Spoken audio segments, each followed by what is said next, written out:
Hi, welcome to my presentation for my pavilion for DAB 102. The house which I chose was the Bly House in Chapel Hill. So for my concept of the house, I really wanted to look at how in the 21st century today, internet and technology play such a key role in our everyday lives, and it's hard sometimes to find a place to disconnect and just relax and pause for a moment. So I wanted to create this secondary pavilion, which was a sort of form of a retreat for guests or just for the owners of the actual house to come and just relax and disconnect.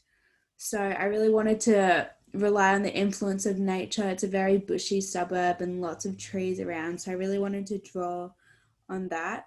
The original house, which was designed in the late 60s, does have a strong influence of nature itself, with the timber using locally sourced timber and the natural kind of slope which goes with the site which it's built on, which you will see later.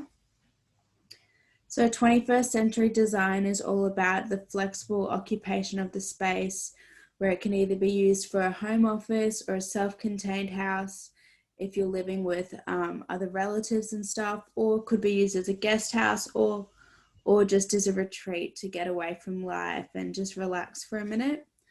So I wanted to take advantage by using open spaces and natural ventilation just to create a really natural, welcoming environment, which is super relaxing for anyone who occupies the space. And I wanted to draw on lots of the greenery and the trees and incorporate that, have lots of indoor, outdoor type areas by using sliding doors and louvers and lots of natural ventilation. So here I have my diagram of the spaces used for the original house, the Bly house, and how the different spaces connect with each other. And down here I have more of those showing which spaces I think which would be used the most and how they connect. Down here I have some site analyses of the existing site. You can see the noise in the corners here sort of coming in from a shopping centre which isn't too far away. The windrows, I had a look, they come in southwesterly.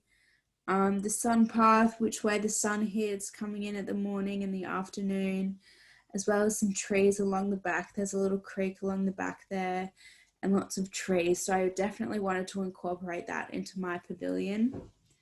Down here, I just have some Venn diagrams showing the spaces I wanted to incorporate in the existing house and the new pavilion and the spaces which I wanted to merge sort of together in that and the same qualities which they have with each other. Here's just some more diagrams. These are all quite simple, just again, the movement between spaces and how they would connect to each other. This one here is just looking at the sunlight and where the sun would be coming in the afternoon and the morning, depending on where the windows are in the house. This one here is just the views, the outlook, what I wanted to be the focus of the pavilion, just this relaxing area surrounded by trees and nature. I also wanted ventilation and airflow to play a strong role in this pavilion, so that's why I've used lots of louvers and sliding doors so you can have lots of natural air flowing through, which it can be seen in these two, as well as the public and private areas of my pavilion, which it's mostly public as it's a very open space. There's no real enclosed rooms. Next is my site plan here. As you can see, there's lots of greenery around, so that was the main thing I wanted to incorporate, lots of trees.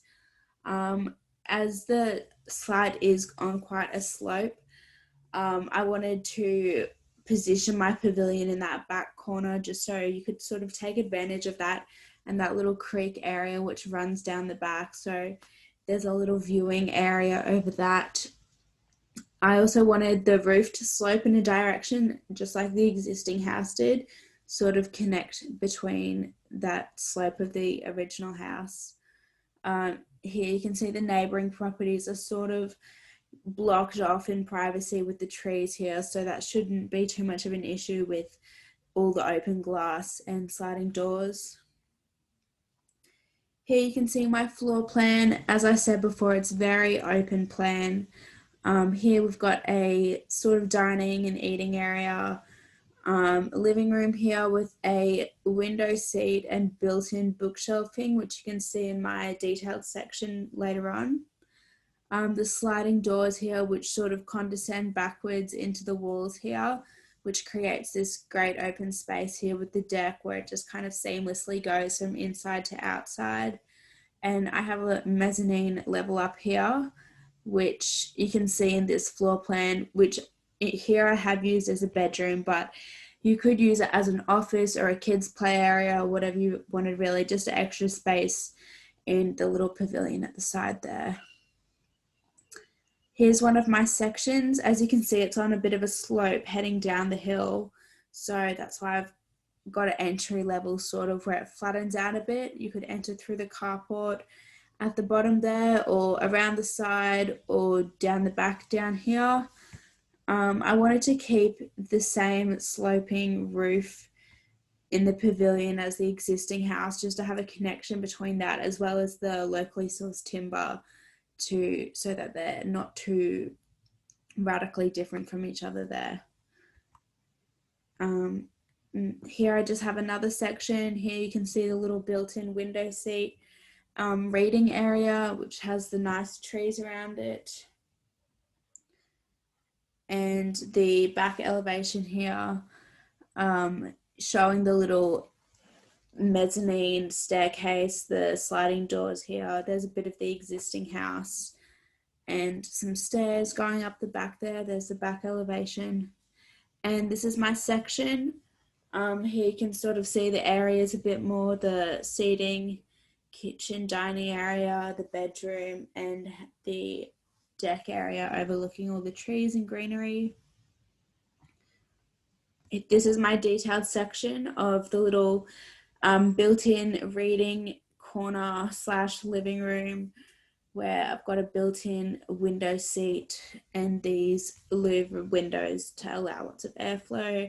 This is a great spot to disconnect, coming back to my concept of getting away from technology and the internet. This is a good spot just to sit and read or have a nice conversation, something like that. Now I just have some more interior elevations. This is just quite a simple one of the kitchen. I wanted a nice window showing the trees there, and keeping the natural timber was a major part of it all. And here is my interior elevation of the bedroom upstairs. Quite simple again, just the window, the other window on the side here, and this space could be used as an office or a kid's room, but I've just put it in a bedroom for here. There's the stairs going up. And here's just some interior perspectives. They're quite simple, just showing the different spaces and the natural wood and the greenery and the windows and everything I wanted to sort of incorporate, bringing back to that nature theme and the theme of disconnecting and all of that. Thank you for listening.